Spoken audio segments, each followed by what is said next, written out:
Alright, this is a reading for Cancer the Crab.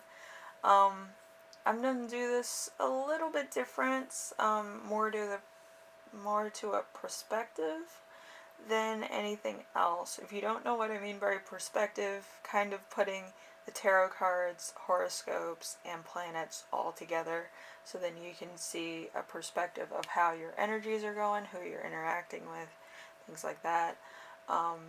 And more into a dutiful way, if that makes sense. So, how for this reading, it's the Salmon moon, the Buck moon, the Thunder moon, the Hay moon, Wolf moon, the Old moon, the Raspberry moon. It is the July full moon, the lunar eclipse in Capricorn. Capricorns are like a father figure, so it's mostly like standing on your goals or standing at your more responsibility for what you want to do. Yeah, it's kind of like you being strict with what you want. So, how can you expand your ambitions during this time? You got the King of Cups. The King of Cups, if I remember, is the Aquarius Pisces cusp. I forgot all those cusps, but like I think, well, it's before mine. Mine's Rebirth, so it's a lot of fun. But the yeah, they're mostly mermaids. I think Paris Hilton and Rihanna are that one, that cusp. So, intuitive, emotional, mature, passionate, devoted, socially intelligent, devoted to a cause. So, just kind of getting with your favorite book and doing something with that. The King of Cups is like the expression type person. They're in it for the long term, either in relationships or in their social group of friends. So if you're in this energy, you're more devoted to your social circle, who you're with, what you're doing. Your entire ambition is just within kind of like your own four walls, basically. Um, what have you achieved so far is the Six of Pentacles. The Six of Pentacles is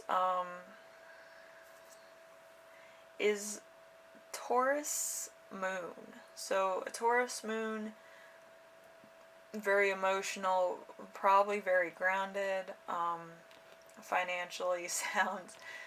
They like being financially sound, don't ask me. And they're more to the point. They could be a little stubborn at times, but they know what they're doing. So the Six of Pentacles is help being giving, people offering their assistance, others around you being charitable, gifts, presents. So, either this Taurus moon is you or somebody being charitable to you. So, if you're in this energy, then it's big. But it's like, it's a domino effect. If somebody's a Taurus moon, you can basically take their energy and use it and harness it for a while, or a minute, a few seconds, or a few days. And it feels, somewhat energetic for you. It's not like an energy vampire way. An energy vampire is when you don't harness energy that's positive and you take somebody else's positivity away. And then they become depressed and clinically ruined. But anyway, what realities must you face? The Ace of Swords. The Ace of Swords is air in spring. So this is like an air in spring is Gemini, Aquarius, or Libra energy. So, Great love, things moving quickly, exciting ideas, everything beginning to take shape.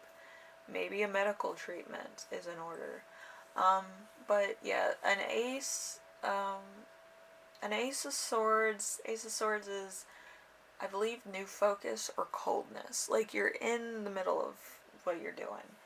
So, you're kind of on that path. Nobody can stop you from being there. It's kind of like the fool finding the sword and the stone. You know, if you ever heard the story of the sword and stone or watched that cartoon, he pulls the sword from the stone and becomes king or whatever. It's kind of like on the same basis as the card is finding. Um, what restricts you at this current moment in time is the Queen of Wands. The Queen of Wands is actually my energy, the Pisces, Aries cusp. It's the Queen of Wands. It's spectacular. It's awesome. It's the rebirth card. Um, yeah, usually in a tarot deck, the Pisces Aries would take on the adjacent sign, which would be, I think, Scorpio? Yeah, Scorpio. Um,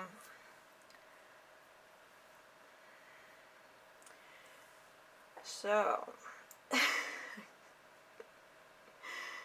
friendliness, ambitious, bossy, strong business mind, um, leader qualities, ambition, the nature lover, friendship, and an organizer. That is me in a nutshell. It's a lot of fun. Alright, but anyway, I do hope that you like this. It's a different full moon kind of thing. I think I think it was a little to the point. You do have to look up a couple things. Maybe the Aquarius, Pisces cusp. Maybe you want to read up on mine just to find the energy. I would look for it either in the emotional sense or in the business sense, because a lunar eclipse in Capricorn would be more like fatherly figure, like they want you to do well in business and stuff like that. So I would look for it in that sense, but if you want to look for it in different senses under this buck moon, full moon, then by all means. But it is a lunar eclipse, so whatever you're under right now is kind of what's going to happen 15 days into July, so. And it could happen throughout the year where it comes up and the energy is strong again, because you do have different moons in different times. That would be a quarter of this energy or a small slither of this energy, which will come up again. That makes sense. Anyway, I hope this was informational. I know too much about the moon, which is beyond scary. But I do hope you enjoyed. If you like this, leave a like. If you like what I'm doing, subscribe. And if you have any questions, concerns, or ideas for my next video, leave them in the comment section. With this, it's to the point. Somebody asked me, what do the tarot cards and the planets have in common with horoscopes? And I was like, are you flipping kidding me? Like, I know this. But anyway, I just wanted to do a different take on the tarot card reading so that it puts more of a perspective and maybe something to focus on. You'll feel certain energies from these things, and, you'll know when you achieve it, you'll feel it, if that makes sense. So, I will see you in the next video, Cancer. And I hope this was fun.